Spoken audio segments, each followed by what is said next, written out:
Avenue and women in general. No justice? No peace. No justice? No peace. No justice? No peace. Now they've had a lot of vigils. They've had a lot of vigils. Ernest, come on over here, because you're supposed to do silent meditation. Come on now. They've had a lot of vigils around the community. But we've had enough vigils. Now we are demanding a change in public policy. We're demanding that the Cleveland mayor and the city council adopt ordinances that address missing persons in this community.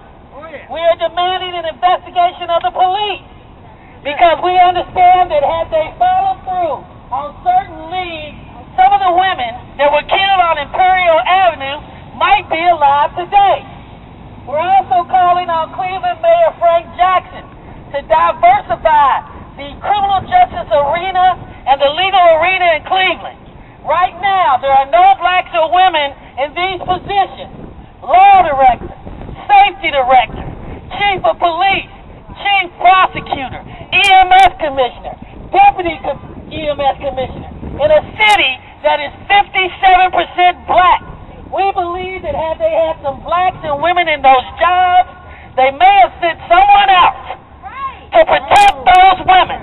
And we will not tolerate it. Women are people too. Women are people too. Women are people too.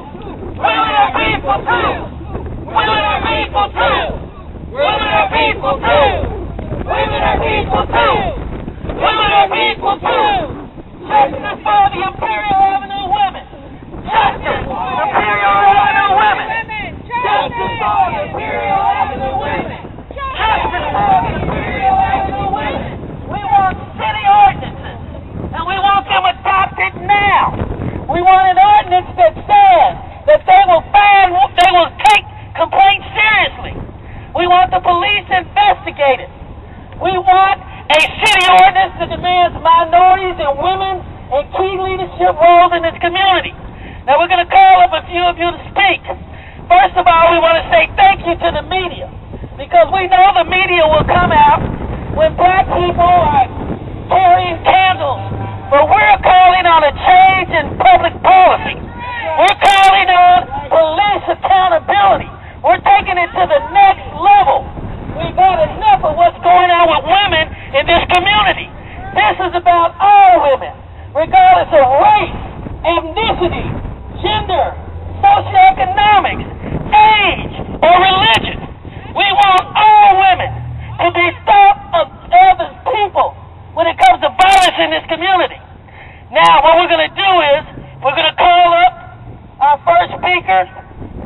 But before we do that, we're going to have a quick silent meditation on behalf of those women killed on Imperial Avenue. Come on up, Mr. Ernest Harris, founder of the Oppressed People's Nation. Can we continue with that moment of silence, please?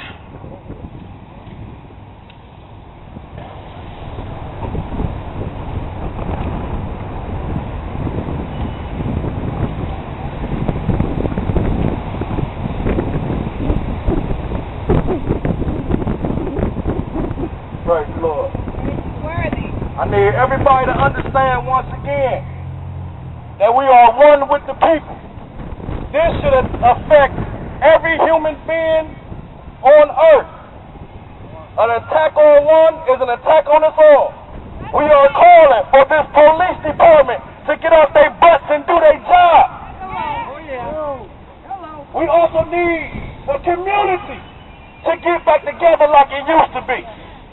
I don't know how many of you can remember when you thought all your neighbors was your aunties and uncles. We need to get back to that. Now, I want to ask, can everybody repeat after me? Because like I said, we are one with the people. I am Crystal Dozier. I am Amelda Hunter. I am Michelle Mason.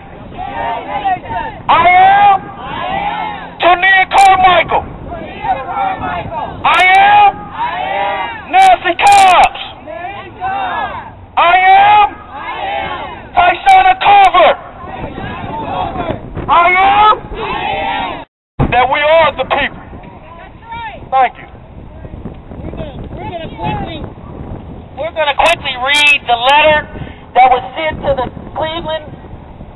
council, hold that for me, Ernest, please, and police, chief prosecutor, EMS commissioner, deputy EMS commissioner in a city that is 57% black.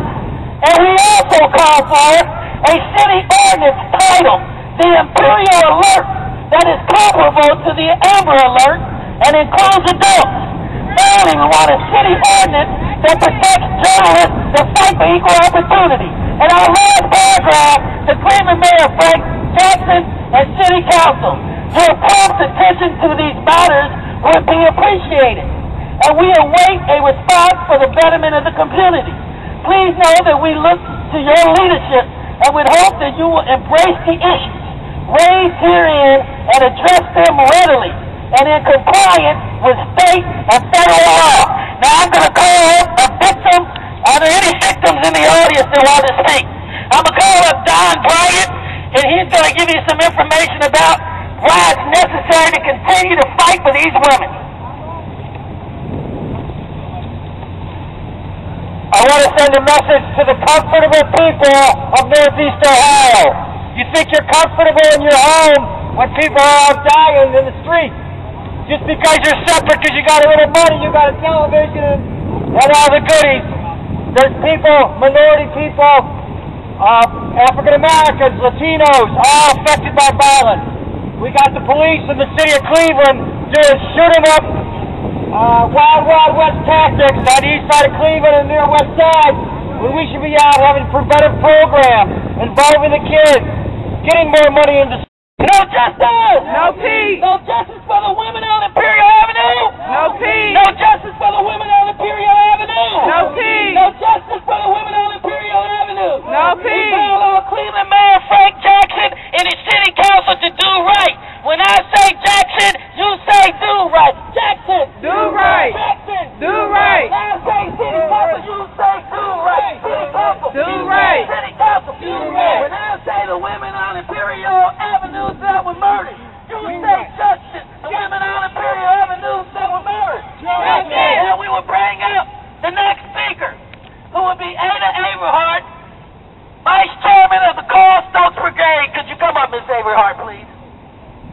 Please limit your speeches to 2 minutes because we're glad to have the media, and we again say that we don't have a problem against the police, but we want them to be held accountable, and we will not stop until they are held accountable, particularly those that did not follow through on those leads that could have saved some of those 11 women killed on Imperial Avenue, the now infamous Imperial Avenue. Good afternoon, everyone. Good afternoon.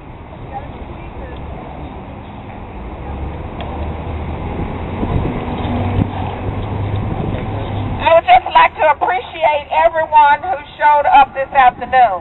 I am sure there are plenty more who would love to have been here. My concern is, why did it take so long? Why did it take so long for this man to be caught? Is something wrong? We need to be neighbors.